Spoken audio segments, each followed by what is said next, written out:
नमस्कार, आप देख रहे हैं लोकतंत्र चेतना। समय है कुछ खास खबरों का। होडल के गांव गढ़ी पट्टी में भाजपा प्रत्याशी हरेंद्र रामरतन ने अपने चुनाव प्रचार की शुरुआत सर्वप्रथम कारगिल शहीद राजवीर सिंह की प्रतिमा पर माल्यार्पण करते हुए अपने काफिले को आगे बढ़ाया। ट्रैक्टर पर सवार होकर हजारों बाइकों व पैदल दल बल के साथ सैकड़ों लोगों के साथ हरेंद्र का काफिला जब गांव गढ़ी में पहुंचा तो गांव के चौपाल पर हजारों लोगों ने भाजपा प्रत्याशी का जोरदार स्वागत किया।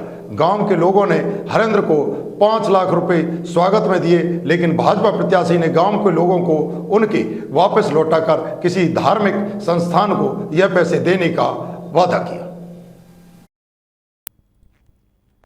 होडल के गांव गढ़ी पट्टी में भाजपा प्रत्याशी हरेंद्र रामरतन ने अपने चुनाव प्रचार की शुरुआत सर्वप्रथम कारगिल शहीद राजवीर सिंह की प्रतिमा पर माल्यार्पण करते हुए अपने काफिले को आगे बढ़ाया। ट्रैक्टर पर सवार होकर हजारों बाइकों और पैदल चल रहे सैकड़ों लोगों के साथ हरेंद्र का काफिला जब गढ़ी पट्टी में पहुंचा और गांव की पक्की चौपाल पर हजारों लोगों ने भाजपा प्रत्याशी का जोरदार स्वागत किया। गाँव के लोगों ने हरेंद्र को 5 लाख रुपए स्वागत में दिए, लेकिन भाजपा प्रत्याशी ने गाँव के लोगों को उनको वापस लौटा दिया। ट्रैक्टर के काफिले का स्वयं ट्रैक्टर चलाकर हरेंद्र रामरतन ने नेतृत्व किया। गढ़ी पट्टी में पहुंचने पर ग्रामीणों ने बड़ी चौपाल पर हरेंद्र रामरतन के भव्य स्वागत को देखकर दूसरे प्रत्याशियों की नींद उड़ गई, क्योंकि 2 दिन पहले कहा जा रहा था कि कांग्रेस प्रत्याशी के समर्थन में पूरा गांव आ गया है, लेकिन जैसे ही रविवार को हरेंद्र का गांव गढ़ी पट्टी में स्वागत हुआ तो अफवाह फैलाने वाले लोगों की नींद उड़ गई। इसको देखकर भाजपा प्रत्याशी ने कहा कि उनके पिता के साथ और 2019 में उनकी पार्टी के विधायक जगदीश नायर के गांव गढ़ी पट्टी की 36 बिरादरी ने जिताकर भेजा है,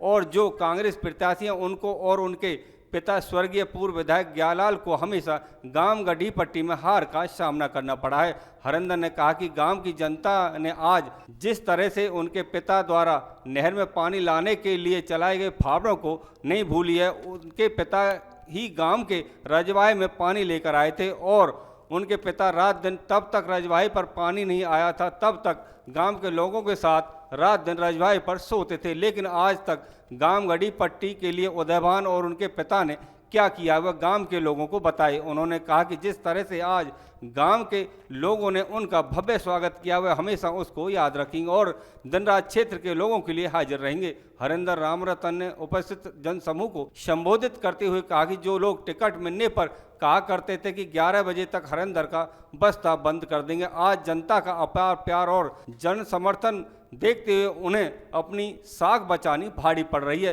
कांग्रेस प्रदेश अध्यक्ष को अपनी सीट पर बुरी तरह से हार नजर आ रही है। गढ़ी पट्टी में जहां बताया जा रहा था कि उदयभान जी काफी बढ़त में, किस तरह से आज स्वागत किया गया? देखिए, जहां तक गढ़ी गांव की बात है, आज सुबह 8 बजे उपकार सिनेमा हॉल से एक बहुत बड़ा काफिला गढ़ी गांव की सरदारी हमारी जो होडल की सरदारी है उसको रिसीव करने के लिए आई थी, और यहाँ से सैकड़ों ट्रैक्टरों के साथ और ढोल नगाड़े के साथ जो है ना गढ़ी की सरदारी भारतीय जनता पार्टी के कार्यकर्ताओं को और नेताओं को और यहाँ होडल की पूरी सरदारी को रिसीव करके अपने गांव में ले गई थी। और जहाँ तक वो गढ़ी गांव की जीतने की बात कर रहे हैं, आज तक इतिहास में जीते हैं क्या गढ़ी में जो अब जीत जाएंगे? जब मेरे पिताजी एमएलए बने तब मेरे पिताजी जीते, उसके बाद में हमारी पार्टी का विधायक बना 2019 में, तब गढ़ी गांव में हम जीते। गढ़ी गांव तो ऐसा है, गढ़ी गांव तो हमेशा उसकी जमानत जब्त कराता है। 700 वोटों से ज्यादा गढ़ी में कभी निकली नहीं है, इतिहास गवाह है। 700 से 800, चाहे 2014 का चुनाव देख लीजिए, 2019 का चुनाव देख लीजिए, 2019 विधानसभा का चुनाव देख लीजिए, लोकसभा का चुनाव देख लीजिए, और अभी 2000 का रिसेंटली जो ना आप जो ना लोकसभा का चुनाव देख लिए। गढ़ी गांव तो ये गढ़ी गांव का तो इतिहास रहा है, वो उदयभान जी के खिलाफ वोट करता है और हमेशा करेगा, क्योंकि उन्होंने उनका कितना शोषण किया है आप लोग सब जानते हैं। क्योंकि उन्होंने तो एक भाई को दूसरे भाई से भिड़ाने की कोशिश की है, लड़ाने के काम किए हैं।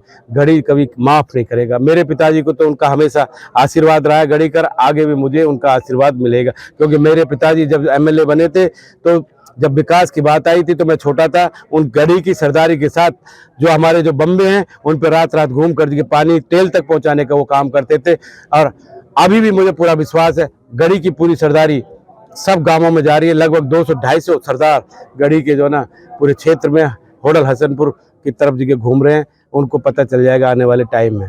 नेता हैं उनके पास में और जगह भारतीय जनता पार्टी के पास में कार्यकर्ता है और सरदारी है और युवा शक्ति है।